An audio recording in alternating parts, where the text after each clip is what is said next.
കരങ്ങളെ തുറന്ന് പിടിച്ച് സ്തുതിച്ച് പ്രാർത്ഥിക്കാം.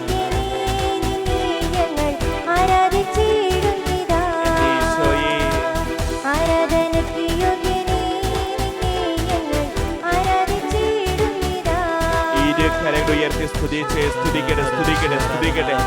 എല്ലാ മക്കളും സ്തുതിച്ച് പ്രാർത്ഥിക്കുക. എന്റെ ജനത്തെ ആരാധിക്കുവാനായി വിട്ടയക്കുക. എങ്ങനെയാണ് കർത്താവേ ഞങ്ങൾ അങ്ങേ ആരാധിക്കേണ്ടത്? പൂർണ്ണ ഹൃദയത്തോട്, പൂർണ്ണ ആത്മാവോട്, പൂർണ്ണ മനസ്സോട്, സർവശക്തിയോടുകൂടെ ദൈവത്തെ ആരാധിക്കണം. നീ ആയിരിക്കുന്ന സ്ഥലങ്ങളിൽ ഇരുന്നു കൊണ്ട് രണ്ട് കരങ്ങൾ കർത്താവിന്റെ സന്നിധിയിലേക്ക് നീട്ടി യേശുവേ യേശുവേ എന്ന് വിളിച്ച് പ്രാർത്ഥിച്ചേ. കർത്താവ് നിന്നെ സ്പർശിക്കുന്ന സമയമാ. അവനെ നോക്കിയ പ്രകാശിതരായി അവളിതാ ശക്തി പൊട്ടിപ്പുറപ്പെടുന്നു.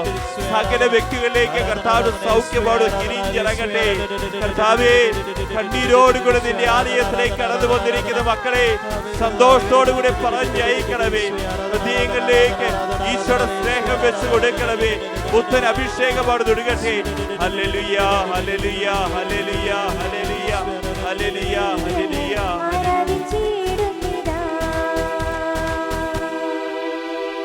പരിശുദ്ധ പരമദിവ്യ കാരുണ്യത്തിന് ആരാധനയും സ്തുതിയും പുകഴ്ചയും ഉണ്ടായിരിക്കട്ടെ. അന്ധകാരത്തിൽ പ്രകാശമായി മാറുന്ന പരിശുദ്ധ പരമ ദിവ്യ കാരുണ്യത്തിന് നേരവും ആരാധനയും സ്തുതിയും പുകഴ്ചയും ഉണ്ടായിരിക്കട്ടെ. മരണത്തിൽ നിന്ന് ജീവനിലേക്ക് ഞങ്ങളെ നയിക്കുന്ന പരിശുദ്ധ പരമ ദിവ്യ കാരുണ്യത്തിന് നേരവും ആരാധനയും സ്തുതിയും പുകഴ്ചയും ഉണ്ടായിരിക്കട്ടെ. ഈശോയിലേക്കൊന്ന് നോക്കി. ഈശോ നമ്മോട് സംസാരിക്കുന്ന സമയമാ. അവന്റെ മുറിവുകളിൽ നിന്ന് സൗഖ്യം അവിടുന്ന് ഒഴുകപ്പെടുന്നുണ്ട്.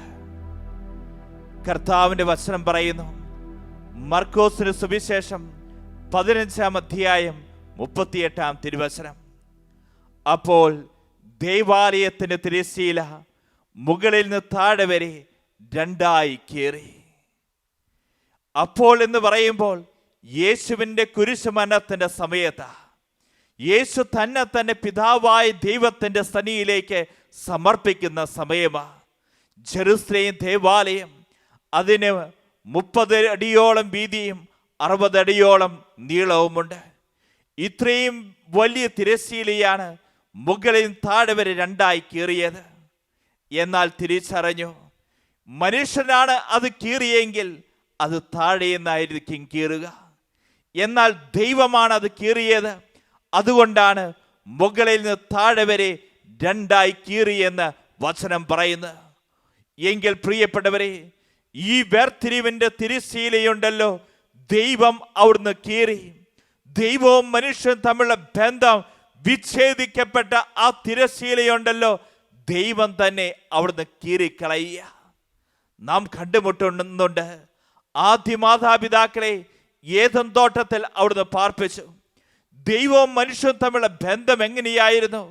ആദം എന്തോ എന്ന് വിളിച്ചാൽ വിളി കേൾക്കാവുന്ന ദൂരത്തിൽ ദൈവമുണ്ടായിരുന്നു. ഹവ്വ ദൈവത്തെ വിളിച്ചാൽ വിളി കേൾക്കാവുന്ന ദൂരത്തിൽ ദൈവമുണ്ടായിരുന്നു. ദൈവവും മനുഷ്യനും തമ്മിൽ ഒരിക്കലും ഒരു മതിലുണ്ടായിരുന്നില്ല, ഒരു തിരശ്ശീല ഉണ്ടായിരുന്നില്ല. എന്നാൽ ആദ്യ മാതാപിതാക്കൾ പാപം ചെയ്തു കഴിഞ്ഞപ്പോൾ ദൈവവും മനുഷ്യനും തമ്മിലുള്ള ബന്ധം വിച്ഛേദിക്കപ്പെടുക. ഇവിടെയാ നാം കാണുന്നത്, ദൈവമുണ്ടല്ലോ മനുഷ്യനെ കൂടെ ചേർത്ത് നിർത്തുവാൻ ആഗ്രഹിച്ചവനാ. ദൈവമുണ്ടല്ലോ മനുഷ്യനെ അവന്റെ കരങ്ങളെ പിടിക്കാൻ ആഗ്രഹിക്കുന്നവനാ ദൈവം. മനുഷ്യൻ പാപം ചെയ്തു കഴിഞ്ഞപ്പോൾ ആദ്യ മാതാപിതാക്കളുണ്ടല്ലോ, അവർ ഒളിച്ചിരുന്നു. ദൈവത്തിന്റെ മുഖത്തേക്ക് നോക്കുവാൻ പോലും അവർ ധൈര്യപ്പെട്ടില്ല എന്നുള്ളതാ. എന്നാൽ പഴയ നിയമത്തിൽ നാം കാണുകയാണ് സമാഗമ കൂടാരത്തെ കുറിച്ച്. ഈ സമാഗമ കൂടാരത്തിന് 3 വശങ്ങളാണ് ഉള്ളത്. അതിൻ്റെ പുറമെയുള്ള ഭാഗം, മധ്യഭാഗം, അതുപോലെ തന്നെ അതിൻ്റെ ഉൾഭാഗം. ഇതിൻ്റെ ഇന്നർ കോർട്ടിലാണ്, അതിവിശുദ്ധ സ്ഥലത്താണ് ദേവാലയത്തിൻ്റെ തിരശ്ശീല അവിടുന്ന് സ്ഥാപിക്കപ്പെട്ടിരിക്കുന്നത്. എന്നാൽ നാം കാണുകയാണ്, ഈ തിരശ്ശീല സ്ഥാപിക്കപ്പെട്ട് എങ്കിൽ അവിടെ എപ്പോഴും മനുഷ്യരെ കടന്നു ചെല്ലാൻ സാധിക്കുകയില്ല. വർഷത്തിൽ ഒരിക്കൽ മാത്രം പ്രധാന പുരോഹിതൻ കുഞ്ഞാൻ രക്തം കരങ്ങളിലെടുത്തുകൊണ്ട് ആ ദേവാലയത്തിന്റെ അകത്തേക്ക്, അതിവിശുദ്ധ സ്ഥലത്തേക്ക് ഈ പുരോഹിതൻ വിറയ്ക്കുന്ന കരങ്ങളുമായി കടന്നു ചെല്ലുമ്പോൾ ദൈവത്തിന്റെ സാന്നിധ്യം അവൻ അനുഭവിക്കുന്നുണ്ട്. എന്നാൽ പ്രിയപ്പെട്ടവരെ, ഈ ദൈവത്തിന്റെ സാന്നിധ്യം വർഷത്തിൽ ഒരിക്കൽ മാത്രം അനുഭവിക്കാനുള്ളതല്ല. ദൈവത്തിന്റെ സാന്നിധ്യം ഒരു പുരോഹിതനും മാത്രം അനുഭവിക്കാനുള്ളതല്ല. ഈ ദൈവത്തിന്റെ സാന്നിധ്യം സകല മനുഷ്യർക്കും വേണ്ടി അവർ തന്നിരിക്കുന്ന 24 മണിക്കൂറും ദൈവം ആഗ്രഹിക്കുന്നുണ്ട് ദൈവത്തിന്റെ സാന്നിധ്യത്തിൽ മനുഷ്യൻ ജീവിക്കണമെന്ന്. മത്സ്യം എപ്പോഴും വെള്ളത്തിലാണ് ജീവിക്കേണ്ടത്. എന്നാൽ വെള്ളം ലഭിക്കാതിരുന്നാൽ മത്സ്യം ചത്തുപോകും. ഇതുപോലെ ദൈവ പൈതലെ, ഓരോ ദൈവ പൈതലും ജീവിക്കേണ്ടത് ദൈവത്തിന്റെ സാന്നിധ്യത്തിലാ. 24 മണിക്കൂറും ദൈവത്തിന്റെ സാന്നിധ്യത്തിൽ, 365 ദിവസവും ദൈവത്തിന്റെ സാന്നിധ്യത്തിൽ ദൈവത്തിന്റെ മക്കൾ ജീവിക്കണം.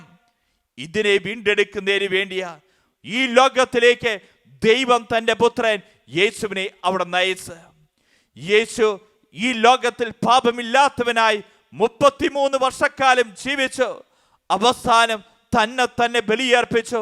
നമുക്കോരോരുത്തർക്കും വേണ്ടി, നമ്മെ വീണ്ടെടുക്കുന്നതിന് വേണ്ടി ആ വേർതിരിവിന്റെ തിരശ്ശീല തകർത്ത് കളഞ്ഞുകൊണ്ട് യേശു കുരിശിൽ ബലിയർപ്പിച്ചു എന്നുള്ളതാണ്. യേശു നമ്മോട് കാണിച്ച അനന്തമായ സ്നേഹമാണ് കാൽവരി നാം കണ്ടുമുട്ടുന്നത്. അതുകൊണ്ട് ആ വചനം പറയുന്നത്, യോഹന്നാന് സുവിശേഷം 3-ാം അധ്യായം 16-ാം തിരുവചനം, തന്നിൽ വിശ്വസിക്കുന്ന ഏവനും നശിച്ചു പോകാതിരിക്കുന്നതിന് വേണ്ടി തൻ്റെ ഏകപുത്രനെ ഈ ലോകത്തിലേക്ക് അയച്ചു. തന്നിൽ വിശ്വസിക്കുന്ന ഏവനും നശിച്ചു പോകാതിരിക്കുന്നതിന് വേണ്ടി തൻ്റെ ഏകപുത്രനെ ദൈവം ഈ ലോകത്തിലേക്ക് അവർ നയിക്കുക. ഈ പുത്രൻ ഈ കാൽവരിയിൽ 3 ആണികളിൽ തൂങ്ങപ്പെട്ട് കുരിശിൽ മരിച്ചപ്പോൾ നമ്മെ ഓരോരുത്തരെയും അവിടുന്ന് വീണ്ടെടുക്കുകയാണ് ചെയ്തത്. ആ വേർതിരിവിന്റെ തിരശ്ശീല അവിടെ തകർക്കപ്പെടുകയാണ് ചെയ്തത്. ദൈവവും മനുഷ്യൻ തമ്മിലുള്ള ബന്ധം വിച്ഛേദിക്കപ്പെട്ടുവെങ്കിൽ ആ ബന്ധം കൂട്ടിയോജിക്കപ്പെടുകയാണ് ചെയ്തത്. സൗത്ത് ആഫ്രിക്കയിൽ വർണ്ണവിവേചനം നടക്കുന്ന സമയത്ത് അവിടെയുണ്ടല്ലോ ഒരു കുടുംബത്തിൽ അപ്പൻ, അമ്മ, ഒരു കുഞ്ഞ്. ഈ വർണ്ണവിവേചനത്തിന് നേതൃത്വം കൊടുത്തുകൊണ്ടിരിക്കുന്ന വ്യക്തി ആ കുടുംബത്തിന്റെ ഏക മകനെ കൊന്നുകളഞ്ഞു. അതിനുശേഷം 6 വർഷം കഴിഞ്ഞപ്പോൾ ആ കുഞ്ഞിനെ കൊന്ന അതേ വ്യക്തി തന്നെ ആ കുടുംബത്തിന്റെ കുടുംബനാഥനെയും കൊന്നുകളയുക. ഈ സമയത്ത്, മരിക്കുന്ന സമയത്ത് ആ കുടുംബനാഥിയോട് കുടുംബനാഥൻ പറയുന്നത് ഇങ്ങനെയാ, എന്നെ കൊന്ന ആ മനുഷ്യനോട് നീ ക്ഷമിക്കണം, നീ ക്ഷമിക്കണം. തുടർന്ന് നാം കാണുകയാണ്, കോടതി ഈ കൊന്ന വ്യക്തിയെ വിധിക്കാൻ ശ്രമിക്കുന്ന സമയത്ത് ഇതിന് നേതൃത്വം കൊടുത്ത വ്യക്തികളൊക്കെ അവിടെയുണ്ട്. എന്നാൽ തൻ്റെ ഭർത്താവ് നഷ്ടപ്പെട്ടു, തൻ്റെ മകൻ നഷ്ടപ്പെട്ടു. ആ സ്ത്രീയോട് ജഡ്ജി ചോദിക്കുന്നുണ്ട്, അവസാനമായി നിനക്ക് എന്തെങ്കിലും പറയാനുണ്ടോ? ആ സ്ത്രീ പറയുന്നുണ്ട്, എനിക്ക് 3 കാര്യങ്ങൾ പറയാനുണ്ട്.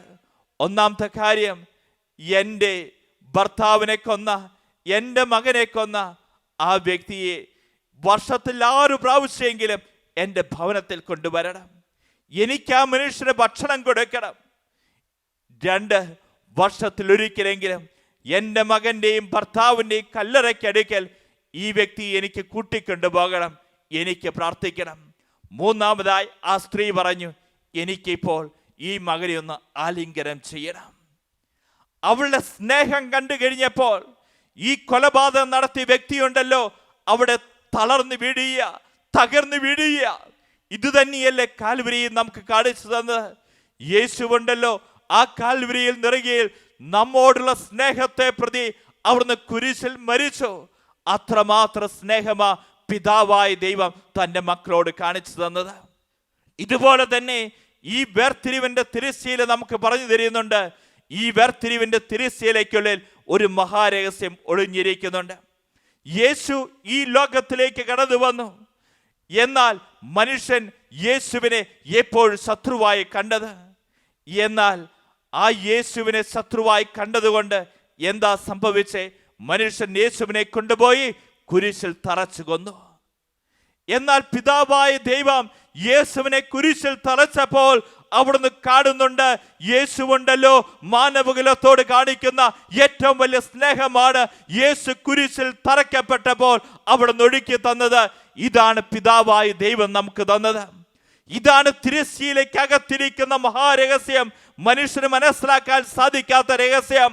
പുറപിതാവായ ജോസഫിനെ എല്ലാവരും കൂടി പിടിച്ചുകൊണ്ടുപോയി പൊട്ടക്കിണറ്റിലേക്ക് ഇട്ടു. അവിടെ നിന്ന് പൊക്കിയെടുത്ത് അന്യായമായി അവനെ പീഡിപ്പിക്കുന്നു. തൻ്റെ സഹോദരങ്ങൾ അപ്പൻ്റെ അടുത്തിയെന്ന് നുണ പറയുന്നു, അവനെ അടിമയായി വിൽക്കുന്നു. എന്നാൽ പുറപിതാവായ ജോസഫ് തിരിച്ചറിയുകയാണ്, ദൈവം എന്നെ നന്മയാക്കി മാറ്റും. അതുകൊണ്ട് ഉൽപ്പത്തിയുടെ പുസ്തകത്തിൽ പറയുന്ന, നിങ്ങൾ എനിക്കെതിരെ തിന്മ ചെയ്തു, എന്നാൽ ദൈവം നന്മയാക്കി മാറ്റി എന്ന്. ഇതുപോലെ തന്നെ നമ്മുടെ ജീവിത സാഹചര്യങ്ങൾ നമ്മൾ കാണേണ്ട കാര്യമുണ്ട്. ഒരുപക്ഷേ ഞാൻ ഇന്ന് കണ്ടുമുട്ടുന്ന സഹനങ്ങൾ, വേദനകൾ എല്ലാം തകർന്നു എന്ന് നീ ചിന്തിക്കുന്നുണ്ട്. എന്നാൽ നീ തകരുകയല്ല. ദൈവത്തിൻ്റെ കണ്ണുകളിലൂടെ നോക്കിക്കഴിയുമ്പോൾ അതിനെ ദൈവത്തിന് നന്മയാക്കി മാറ്റാൻ സാധിക്കും എന്നുള്ളതാ. ഇന്ന് നീ അനുഭവിച്ചു കൊണ്ടിരിക്കുന്ന ഏത് രീതിയിലുള്ള അവസ്ഥകളായിക്കൊള്ളട്ടെ, രോഗങ്ങൾ, കടബാധ്യതകൾ, സഹനങ്ങൾ, ഏതൊക്കെ രീതിയിൽ നിന്നെ തകർത്തു കൊണ്ടിരിക്കുന്ന നൊമ്പരങ്ങൾ, അതിന് പിന്നിൽ ദൈവം ഒരു രഹസ്യം ഒളിച്ചു വെച്ചിട്ടുണ്ട് എന്ന് ഓരോ ദൈവ പൈതലും തിരിച്ചറിയണം. 3-ാമതായി നമുക്ക് പറഞ്ഞു തരികയാണ്, ജനത്തിൻ്റെ തിരശ്ശീല ചിന്തപ്പെടണം എന്നുള്ളത്. ഹെബ്രായർക്ക് എഴുതിയ ലേഖനം 10-ാം അധ്യായം 20-ാം തിരുവചനം പറയുന്നു, എന്തെന്നാൽ തൻ്റെ ശരീരമാകുന്ന വിരിയിലൂടെ അവൻ നമുക്ക് നവീനവും സജീവവുമായ പാത തുറന്നു തന്നിരിക്കുന്നു. തൻ്റെ ശരീരമാകുന്ന വിരിയിലൂടെ, യേശുവിൻ്റെ ആ കുരിശ് മരണത്തിലൂടെ, യേശു ചാട്ടവാറാൽ അടിക്കപ്പെട്ടപ്പോൾ, യേശുവിൻ്റെ ശിരസിൽ മുൾമുടി വെക്കപ്പെട്ടപ്പോൾ, യേശു കാൽവരിയിൽ തൂങ്ങിക്കിടന്നപ്പോൾ, തൻ്റെ ശരീരമാവുന്ന വിരിയിലൂടെ നമുക്ക് നവീനവും സജീവമായ ഒരു പുതിയ പാത അവർ തുറന്നു തന്നിരിക്കുന്നു. യേശുവിൻ കുരിശിൽ തറയ്ക്കപ്പെട്ടപ്പോൾ, ആ കുരിശിൽ കിടന്നുകൊണ്ട് പാപിയായ എന്നെ അവിടുന്ന് യേശു വീണ്ടെടുത്തു എന്നുള്ളതാ. പിതാവായ ദൈവത്തിൻ്റെ സ്നേഹം യേശു കുരിശിൽ മരിച്ചപ്പോൾ എനിക്ക് അനുഭവിക്കാൻ സാധിച്ചു. പരിശുദ്ധാത്മാവിൻ്റെ അഭിഷേകം യേശു കുരിശിൽ മരിച്ചപ്പോൾ എനിക്ക് അനുഭവിക്കാൻ സാധിച്ചു. നവീനമായ പാത അവിടുന്ന് എനിക്ക് തുറന്നു തന്നു എന്നുള്ളതാ. ഇതുപോലെ തന്നെ നമുക്കും പറഞ്ഞു തരികയാണ്, നമ്മുടെ ശരീരം തകർക്കപ്പെടണം, നമ്മുടെ ശരീരം കീറപ്പെടണം. ജഡത്തിൻ്റെ പ്രലോഭനങ്ങൾ വരുമ്പോൾ അതിനെ കീറാൻ നീ വിട്ടുകൊടുക്കണം. ജഡത്തിൻ്റെ പ്രലോഭനങ്ങൾ കടന്നു വരുമ്പോൾ ആ പ്രലോഭനത്തോട് നോ പറയാൻ നിനക്ക് സാധിക്കുന്നത് നീ കീറുമ്പോഴാ. അവിടെയാണ് നീ തിരിച്ചറിയേണ്ടത്, നവീനവും സജീവമായ ഒരു പാത നിനക്ക് തുറന്നു തരുന്നു. അവിടെയാണ് മക്കളെ യേശുവിൻ്റെ സ്നേഹം നിനക്ക് അനുഭവിക്കാൻ സാധിക്കുക. പരിശുദ്ധാത്മാവിൻ്റെ അഭിഷേകം നിന്നിലേക്ക് അവിടുന്ന് ചൊരിയപ്പെടുക. ഇന്ന് നിന്റെ ശരീരം ദൈവത്തിൻ്റെ ആലയമാണ്. ഇത് അശുദ്ധിക്ക് വിട്ടുകൊടുക്കാനുള്ളതല്ല, വിശുദ്ധിയോടുകൂടി ജീവിക്കാനുള്ളതാ നിന്റെ ശരീരം. ഇന്ന് ഈശോ വസിക്കുന്ന സക്രാരിയ നിന്റെ ശരീരം. ഈ അഭിഷേകത്തിന് വേണ്ടിയാ ഇന്ന് ആരാധനയെ പ്രാർത്ഥിക്കേണ്ടത്. കർത്താവിൻ്റെ സന്നിധിയിലേക്ക് നിന്റെ ജീവിതത്തിൽ ദൈവമായുള്ള ബന്ധങ്ങൾ വിച്ഛേദിക്കപ്പെട്ടിട്ടുണ്ടെങ്കിൽ ആ തിരശീലകൾ ഇന്ന് തകർക്കേണ്ട സമയമാണ്. രണ്ട് കരങ്ങളും കർത്താവിൻ്റെ സന്നിധിയിലേക്ക് ഉയർത്തി യേശുവേ യേശുവേ എന്ന് നമുക്കൊന്ന് വിളിച്ച് പ്രാർത്ഥിക്കാം. കർത്താവിൻ്റെ സന്നിധിയിലേക്ക് രണ്ട് കരങ്ങൾ ഉയർത്തി യേശുവേ എന്ന് വിളിച്ച് പ്രാർത്ഥിച്ചേ. മർക്കോസിന്റെ സുവിശേഷം 15-ാം അധ്യായം 38-ാം തിരുവചനം പറയുന്നു, അപ്പോൾ ദേവാലയത്തിന്റെ തിരശീല മുകളിൽ താഴെ വരെ രണ്ടായി കീറി. ഓ എൻ്റെ കർത്താവേ, ഞങ്ങളുടെ ജീവിതത്തിൽ കീറേണ്ട പാപത്തിന്റെ മേഖലകളെ മുഴുവൻ നിന്റെ സന്നിധിയിലേക്ക് ഞങ്ങൾ ഉയർത്തി പ്രാർത്ഥിക്കുന്നു. ഞങ്ങളുടെ പാപ സ്വഭാവങ്ങളെ, പാപ വീഴ്ചകളെ, അഭിഷേകം നഷ്ടപ്പെട്ടു പോകുന്ന അവസ്ഥകളെ, മ്ലേച്ഛ പാപങ്ങളെ, അശുദ്ധ സ്വഭാവങ്ങളെ, ഞങ്ങളുടെ അഭിഷേകവും കൃപയും ചോർത്തിക്കളയുന്ന എല്ലാ മേഖലകളെയും, അടക്കക്കുറവായ വസ്ത്രധാരണത്തെ, കർത്താവേ, ഞങ്ങളുടെ ഹൃദയത്തിലൂടെ കടന്നു വന്നിരിക്കുന്ന പാപത്തിന്റെ വേരുകൾ, ഞങ്ങളുടെ ചിന്തയിലൂടെ പ്രവൃത്തിയിലൂടെ കടന്നു വന്നിരിക്കുന്ന പാപത്തിന്റെ എല്ലാ വേരുകളും, കർത്താവേ, ഒരു വേർതിരിവിന്റെ തിരശ്ശീലയാണല്ലോ.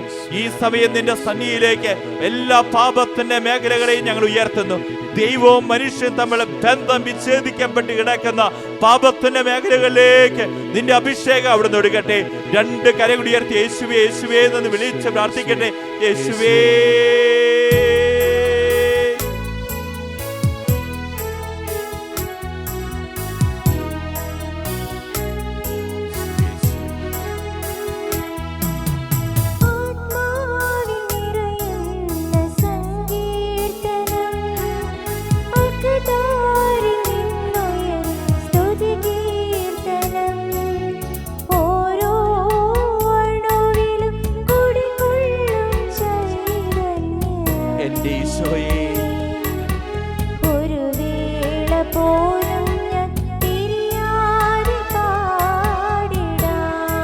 എല്ലാവരും ചേർന്ന്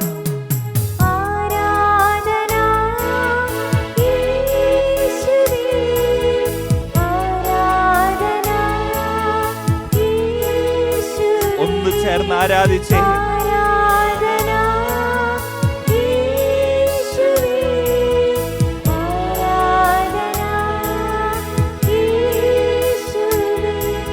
വിശുദ്ധ പൗലോസ് ശ്ലീഹ കൊരിന്തോസുകാർക്ക് എഴുതിയ 1-ാം ലേഖനം 3-ാം അധ്യായം 16-ാം തിരുവചനം പറയുന്നു, നിങ്ങളുടെ ശരീരം ദൈവത്തിന്റെ ആലയമാണെന്നും ദൈവാത്മാവ് വസിക്കുന്നുവെന്ന് നിങ്ങൾ തിരിച്ചറിയുവിൻ.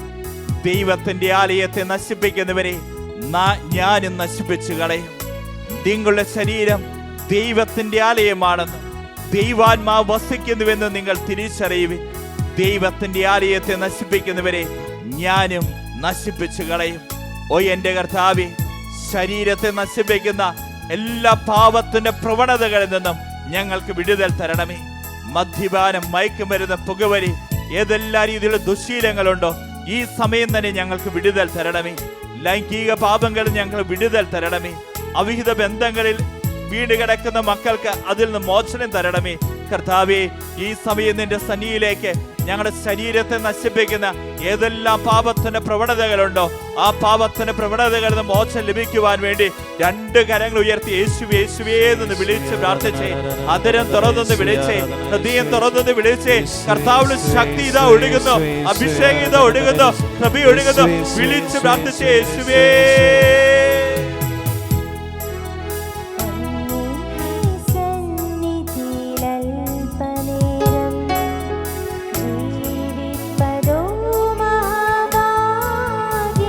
എന്റെ കർത്താവേ,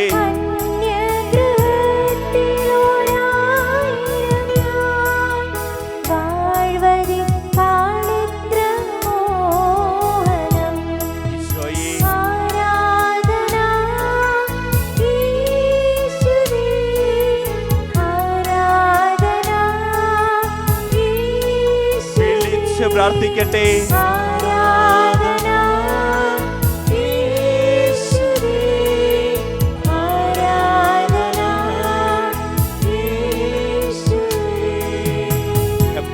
ദാവീദ് ലേഖനം 10-ാം അധ്യായം 20-ാം തിരുവചനം പറയുന്നു, എന്തെന്നാൽ തന്റെ ശരീരമാകുന്ന വിരിയിലൂടെ അവൻ നമുക്ക് നവീനവും സജീവവുമായ പാത തുറന്നു തന്നിരിക്കുന്നു. തന്റെ ശരീരമാകുന്ന വിരിയിലൂടെ തന്റെ ശരീരത്തെ അവിടുന്ന് മുറിയാൻ വിട്ടുകൊടുത്തപ്പോൾ, കീറാൻ വിട്ടുകൊടുത്തപ്പോൾ ഞങ്ങൾക്ക് ഓരോരുത്തർക്കും നവീനവും സജീവമായ പാതയാണല്ലോ അവിടെ തുറന്നു തന്നത്. ഓ എന്റെ കർത്താവേ, ദൈവരാജ്യത്തെ പ്രതി പീഡനം അനുഭവിക്കുന്ന സകല മക്കളെയും നിന്റെ കരങ്ങളിലേക്ക് അവിടെ സമർപ്പിക്കുന്നു. തെറ്റിദ്ധരിക്കപ്പെട്ടപ്പോൾ നിരാശയിലേക്ക് വീണിരിക്കുന്ന മക്കളെ നീ അവിടുന്ന് കാണണമേ. നിരപരാധികളായ മക്കൾ പീഡിപ്പിക്കപ്പെടുന്നു, ഈ മക്കളെ നീ അവിടുന്ന് കാണണമേ. ഈശോയുടെ തിരുമുറിവിൽ നിന്ന് ശക്തി അവിടെ ഒടുകട്ടെ, തിരുമുറിവിൽ നിന്ന് സൗഖ്യം അവിടെ ഒടുകട്ടെ. ഓ എന്റെ കർത്താവേ, ഈ സമയം ഞങ്ങൾ പ്രാർത്ഥിക്കുന്നു, കുരിശിലെ ബലിയുടെ യോഗ്യതയാൽ ഞങ്ങളെയും ലോകം മുഴുവനെയും അവിടുന്ന് വിശുദ്ധീകരിക്കണമേ. അവിടുത്തെ പരിശുദ്ധാത്മാവിനാൽ ഞങ്ങളെ പ്രകാശിപ്പിക്കണമേ. 2 കരങ്ങൾ ഉയർത്തി യേശുവേ യേശുവേ എന്ന് വിളിച്ച് പ്രാർത്ഥിച്ചേ. ലോകം മുഴുവനുള്ള എല്ലാ ദൈവരാജ്യ ശുശ്രൂഷകളുടെ മേലും കർത്താവിന്റെ കരം അവിടെ നീട്ടണമേ. ദൈവരാജ്യത്തെ പ്രതി പീഡിപ്പിക്കപ്പെടുന്ന സകല മക്കളെ നീ അവിടുന്ന് കാണണമേ. വിവിധങ്ങളായ രാജ്യങ്ങളിൽ ക്രിസ്ത്യാനികളായ എന്റെ പേരിൽ പീഡിപ്പിക്കപ്പെടുന്ന മക്കളെ നീ അവിടുന്ന് കാണണമേ. യേശുവിന്റെ സൗഖ്യം അവരിലേക്ക് അവിടുന്ന് ഒടുകട്ടെ.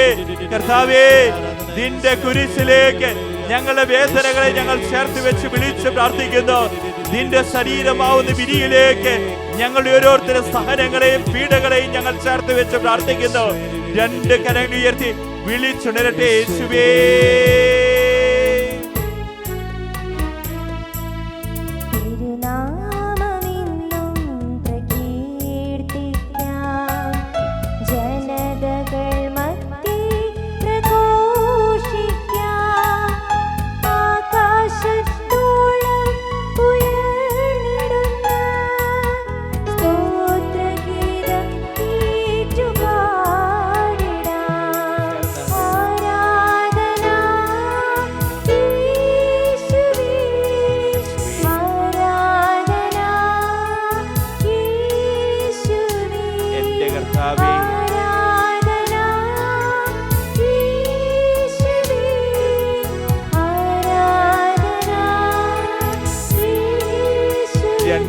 കരങ്ങൾ കർത്താവിന്റെ സന്നിധിയിലേക്ക് ഉയർത്തി സ്തുതിച്ച് പ്രാർത്ഥിച്ചേ. Hallelujah hallelujah hallelujah hallelujah hallelujah. കർത്താവിന്റെ ആശീർവാദം സ്വീകരിക്കുന്ന സമയമാണ്. ഓരോ കുടുംബങ്ങളിലേക്കും കർത്താവ് വരുന്ന സമയമാണ്. ഓരോ വ്യക്തികളെയും കർത്താവ് ആശീർവദിക്കുന്ന സമയമാണ്. കർത്താവിന്റെ സന്നിധിയിലേക്ക് 2 കരങ്ങൾ ഉയർത്തി വിളിച്ച് പ്രാർത്ഥിക്കുക. കർത്താവേ, അങ്ങ് അനുഗ്രഹിച്ചാൽ ഞാൻ അനുഗ്രഹിക്കപ്പെടാം. കർത്താവേ, അങ്ങ് തൊട്ടാൽ ഞാൻ സൗഖ്യം പ്രാപിക്കാം. അങ്ങ് മാത്രമാണ് എന്റെ പ്രത്യാശ. കർത്താവേ, കുടുംബങ്ങളിലേക്ക് കർത്താവിന്റെ ശക്തി അവിടെ വ്യാപരിക്കട്ടെ. ഓരോ വ്യക്തികളെയും നീ അവിടുന്ന് കാണണമേ. കുടുംബങ്ങളുടെ സങ്കടങ്ങൾ നീ അവിടുന്ന് കാണണമേ. ഈ സമയം തന്നെ കർത്താവിന്റെ ശക്തി അവിടെ വ്യാപരിക്കട്ടെ. 2 കരങ്ങൾ ഉയർത്തിപ്പിടിച്ചുകൊണ്ട് കർത്താവിന്റെ ആശീർവാദത്തിന് വേണ്ടി സ്തുതിച്ച് പ്രാർത്ഥിക്കട്ടെ. ഞങ്ങളുടെ ദേശത്തിലേക്ക് കടന്നു വരണമേ. ആരാധന ആരാധന ആരാധന. കുടുംബങ്ങളിലേക്ക് കടന്നു വരണമേ. ആരാധന ആരാധന ആരാധന ആരാധന. Hallelujah hallelujah hallelujah hallelujah hallelujah. യേശുവേ ആരാധന ആരാധന ആരാധന. യേശുവേ ആരാധന ആരാധന ആരാധന ആരാധന. യേശുവേ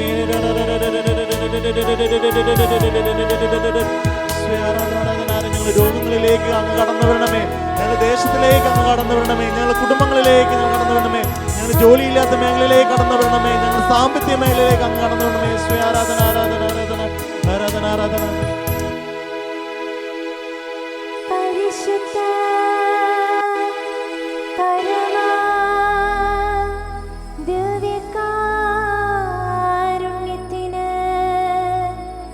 ഇന്നേരവും ആരാധനയും സ്തുതിയും പുകഴ്ചയും ഉണ്ടായിരിക്കട്ടെ.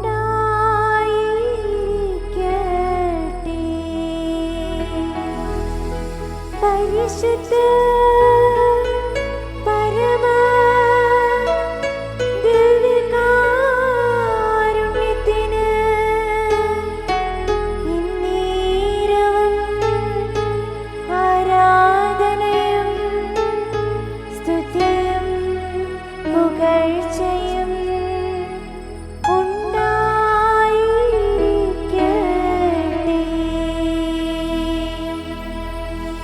പരിശുദ്ധ